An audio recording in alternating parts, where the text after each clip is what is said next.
Okay, we just wrapped up Icarus Alien Vanguard. If you've not been watching the channel, I just did a blind playthrough of Icarus Alien Vanguard, first time. Let me get some music playing so I'm not in complete silence like a psychopath. Let me get some less loud music playing, holy shit. That's good. So I wanted to, similar to what I did with Final Doom. That's still too loud, I can't really think. Similar to what I did with Final Doom, I wanted to talk about my thoughts with Icarus Alien Vanguard so I can get them just out there in the open. So I can properly give my opinion on this WOD. So, if you're not familiar, let me just give you a quick prequel to what I knew before I went in. What I remembered from the Dean of Doom episode when that came out earlier last year was that I was really, really amazed with how visually distinctive this WOD was, how impressive it looked, and how it flowed from map to map, from encounter to encounter. And this WOD came out in 1996. All I remember, I remember seeing it and thinking, when did, this must have come out, early 2010s, but nope. It came out before The Matrix did, and that fucking surprised me. It surprised me so much that they made it look so distinctive without anything that you would see modernly in a modern setting today. So, Icarus is Team TNT's second Mega WOD. Their first was Evilution. The release dates were flipped around because id Software got the... They did their best Mr. Krabs impression, caught the scent of some money, and they were like, we want in on this. So they bought Evilution from them, packaged it together with the Plutonium experiment to release it in Final Doom. That caused the release date to be pushed back, and led to Icarus being released first in March of 1996, I think, and then Final Doom, or Evilution as a part of Final Doom being released in, I believe, June. So, for this being their second Mega WOD, how does it compare to TNT, in my opinion? Let's find out. Let's talk about the good. The first episode, let's go episode by episode. The first episode, I think, absolutely fantastic. The first level does such a, just the first episode as a whole just does a great job of giving you these amazing settings. The first map, you're in an elevator, you come out, you're in a storage room, open the door, there's a truck to your left, a floating truck, with this massive space shuttle in front of you. You go in, you're in the shuttle, the map just flows really good. It's not even too easy either. It's pretty sparse on health and ammo. It's pretty high enemy density for a map 1. It's got 130 enemies or something like that, compared to some of the later levels that have double digits only. But you finish that, go into map 2, you're in space now. You're in the ship levels. All the ship levels will look the same, which is a bad thing sometimes because they can kind of blend together in your mind as one thing. But they still look really, really good. I love all the ship levels visually. But you go there, take a right, you're in this big room with 2 windows, you look out, and the wall is just a texture of stars that is scrolling. So it looks like a skybox, but it's just a wall. And you look out the window, and you can see the back of the ship, and you can see a room at the back that you can go into later. And when you go there, you can look out that window and see where you just were. And I think it does such a great job of looking so visually impressive, given what they had to work with. The first episode is just so good. It's, I would say it's better than Evolution's first episode. I'm trying not to call it TNT Evolution. They're both still fantastic. The second episode, it's weaker, but it's still fantastic. It's still really, really good. It's not as much of a grind as Evolution was, as its middle portion was. It's not nearly as grindy, not nearly as puzzle intensive. It's also harder than Evolution was. They tried to up the difficulty, I guess. I think they saw Evolution wasn't hard necessarily, but there was some bite to it. There was a little bit of venom, and I think they wanted to kind of step up the difficulty a little bit. And then the third episode is the weakest, I think. That's something I'm noticing with a lot of 90s WODs, is that their first episode is great. It's fantastic, usually. Their second episode is... They kind of start to falter, but it's still fine. And then the third episode kind of just falls apart. But the difficulty really, really, really begins to pick up. Especially in like the last few levels, it just throws everything at you. Unfortunately, it kind of falls apart at the last level because it's not exactly it's not exactly clear or really the room is impressive. It's very cool looking, but the thing that you shoot at is not really all that impressive, unfortunately. So I want to compare Icarus to TNT really quick before I proceed. TNT's first episode versus Icarus's first episode. I already compared them. Both are fantastic. I think Icarus just does a better job of grabbing you. It has more engaging maps, even though I think Evilution's first episode is very engaging. But here's the thing. In the first 3 maps of Evilution, you are in the same tech base, just different parts of it. The same, still visually exciting tech base. It is still a tech base, though. In Icarus's first 3 maps, you're on a planet, you are in space, on a spaceship, and then you're back on the planet. And let's even take it one step further. I don't exactly remember, hilariously, what Icarus's 4th map is. I'm pretty sure it's a ship map. But then, you know, Evilution follows up with Wormhole, which, again, is what I believe to be Evilution's strongest map, period. So they both have extremely strong starts, but I think Icarus grabs you more. I think Evilution has more quality maps in that first episode, but I think Icarus has better maps. Evilution has quantity over quality. Icarus has quality over quantity, and as far as that first episode goes. But I think both first episodes are like an easy 9 out of 10. Second episode, they both follow that trend of being weaker but still good. Evilution, the gameplay kind of starts to show itself, kind of starts to become a lot grindier, the map's a lot bigger, some traps a lot cheaper. Icarus, map 12, ooh, that start's kind of vicious. The secret maps, I think, in Icarus, so Evilution had Pharaoh and Caribbean. Pharaoh being, I think, probably the more iconic of the two. Icarus's secret maps, the first one is awful. I'll be the one to say it. It's not that good. I think it was made, visually I like it, but gameplay-wise it feels like it's cut very short. That's 2 map 31s that suffer from just, I guess, not good mapping design. In Evilution's case, they forgot the yellow key. Cut W. However, Icarus's map 32 is really nice. It uses a lot of mapping tricks, a lot of pop-up stuff. It's not too long, so I don't overstay its welcome. But it's a nice gimmick. It's a good like gotcha moment. It's a good wow. I'll remember this. Episode 3's Icarus's 3rd episode is definitely not as bad as Evilution's 3rd episode. I would give Evilution's 3rd probably a 6 out of 10. Whereas Icarus, I would say, would probably get a 7 out of me.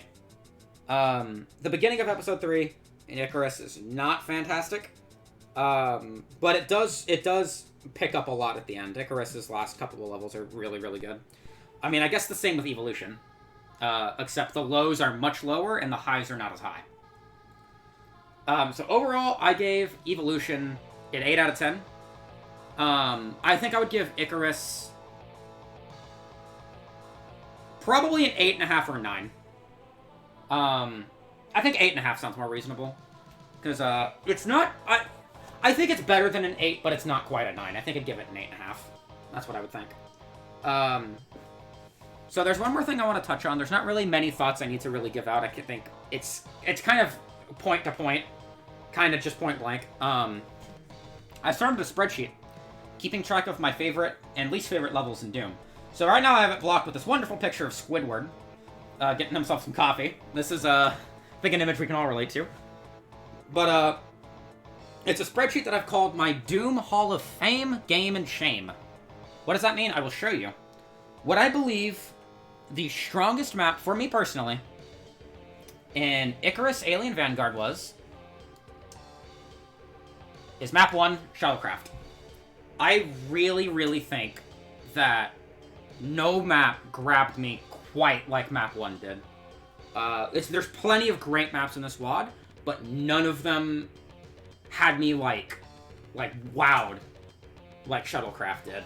And I guess that's kind of a statement on the rest of the WOD that they really did put their best foot forward, but at the same time, like, it's all about that first impression. So maybe it could be a little bit of bias that it's just the first impression, so I'm always going to remember that more than anything else. Unsure. But I love map 1. I mean, the bit where you go to the bridge and everything's fine. Trip a line def. Lights go out. And the green lights on the wall go from, like, situation normal to red alert, and enemies start teleporting in, and it's a panic moment. It is so good. It is such a good job. And I know that the person that made this map is the same person that made map 22 from Habitat. Christopher Buteau, I think his name is. And if I remember right, I think these are the only 2 maps he made. I think after this he just stopped. Which is really unfortunate because Shuttlecraft is such a fantastic level. I would have loved to see what else they could have made. But I think as far as that goes, I think Shuttlecraft is definitely better than Habitat. Shuttlecraft is fantastic. Habitat is hilarious. But yeah, strongest map for me, I think, is Shuttlecraft. Now, I also have the Hall of Game, which I could not think of another name for. I couldn't think of another word that rhymed with fame, so I went with game because we're gaming. So my other maps that I like are map 2, Shuttle Bay. I'm just gonna drag this. Shuttle Bay. I love the visual appeal. It's the first ship map, obviously. And like I mentioned, you go out and you can just see this wide open space, and I love it. I love it so much. I love the visuals here. Other map, map 10, Bridge. Love it to death. Love the Doom cute, the pool tables, the ping pong tables. The combat was really good. The secrets were fulfilling, if a little bit OP. Yeah, Bridge was just a really, really cool map, even if I had to basically almost play it twice. Map 11, Feeding Frenzy. I love this map a lot. It suffers from the fact I got lost, which rightfully so. That torch secret, in quotes, by the way, kinda not good. That's kind of annoying, but, I don't think that's a reason why you shouldn't play it. I think the restaurant at the end of the world is so cool. I love how they did it. The music's great. It's just all really, really nice as a whole. Best map out of episode 1, I think it's already right there for you. It shouldn't really be much of it should be a no-brainer. Map 1, for sure. Going into episode 2, my favorite maps were map 14, Fortress of Evil. Yes, I like this map. I quite like this map, actually. I just like the castle. The music's good. The repetition, the symmetry, it didn't really bother me. It didn't help, for sure. But I think it could have been a lot worse. I'm sure many people disagree with me. But they could have made that a lot more tedious. They could have added a lot more barons. They could have given you less ammo. It could be a lot worse. It could be better. It could also be worse. But I really like Fortress of Evil for what it is. There's also map 32, Prestidigitation. This is the super secret map. I like the mapping tricks. It's gonna stick in your head. You're gonna remember it for what it was. It's just it's a super secret map. It should be gimmicky. It should be lighthearted. And they did it very well. Map 16, Boot Camp. This is a great combat map. That alleyway with the Cyber Demon was very, very nice. It'll sure teach you how to fight in a narrow corridor. Bloodbath. I like this because of the survival horror aspect. We play Doom to feel good at the game, but I think that's the main reason. But there is a secondary reason, and that is that Doom technically could be considered a horror game by some accounts. It's a big stretch, but you could kind of consider it a survival horror game, depending on how the mapmaker decides to present it. And I think Bloodbath is a great idea of that.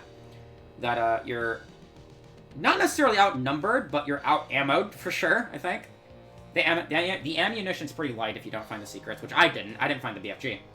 I think it was a BFG. I also like that one bit where the cacos come out of the blood wall. That was really cool. Best map, out of Episode 2, out of these 4, Fortress of Evil, Prestidigitation, Boot Camp, Bloodbath. As much as I like Fortress of Evil, I don't think that's gonna make it, because it's not really... it's lacking a fair bit. Prestidigitation, too gimmicky, so that's not gonna make it, I don't think. And out of Boot Camp and Bloodbath, I think I'm more likely to play Boot Camp. I'm way more likely to play Boot Camp.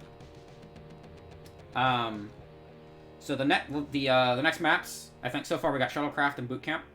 Next maps for Episode 3, Map 28, Excavations. Apparently, I rewatched the Dean of Doom after I finished Icarus. I did not know. I didn't remember, rather. Excavations was supposed to be way harder. Real men punch shit to death. Here's the thing. Let me convey this. Real men punch shit to death is hilarious, first of all, but it's not fantastic for a map making perspective, because what's going to happen is if it did get released like that, we're just going to idclaw past it because we don't want to play it, right? So I think Excavations in its state right now is perfect for a difficulty hike. I almost kind of think it should have swapped places with Map 29 because of how hard it is. It should be a test of, are you able to beat the wad, right? I think it should have been Map 29, personally. But Excavations, oh my god, man. If you haven't watched me play it, you need to watch me play it. It's so draining of an experience, but it's really invigorating when you get to the end. Yeah, man. Nope. You could have at least given us a Berserk. If you gave us a Berserk, it would have been fine. But nope, no Berserk. So you have ammo that your ammo is really tight. It's still hard even today. Like honestly, like if you haven't watched me play it, watch it. If you haven't played it yourself, give it a try. It'll really test you. Next map, Map 29, Brutality. This is the last map I have on here for the Hall of Game. Brutality, I think, was a pretty solid Map 29. It's not record-breaking by any stretch of the imagination, but it's definitely very passable. Yeah, I mean, I basically just said that. I mean, it's very episodic, you know, 3 or 4 paths, 3 things to do, and then at the end, you go on to the last level. I did like the maze bit at that one part, where there's a part of the maze that isn't on the auto map, so you have to kind of guess where you're going. So you can't just auto-map cheese it. Which is... It was a short bit of a maze, so for like, other playthroughs, it's not that visually impressive. Or mechanically impressive, rather. But, for the first time, when you don't know where it's gonna go, that's actually really solid. It was really good, like, oh, am I gonna have to remember my path kind of thing? Am I gonna get ambushed? You know? So, yeah. Good job. Yep. Alright, we have the Hall of Shame written in Comic Sans because it's hilarious to me.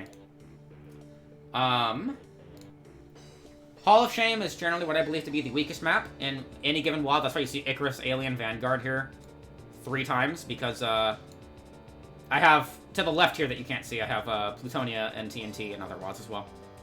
So, the weakest map for me in all of Icarus is... Oh, I forgot to say, best map I think in Episode 3 is going to be probably Excavations.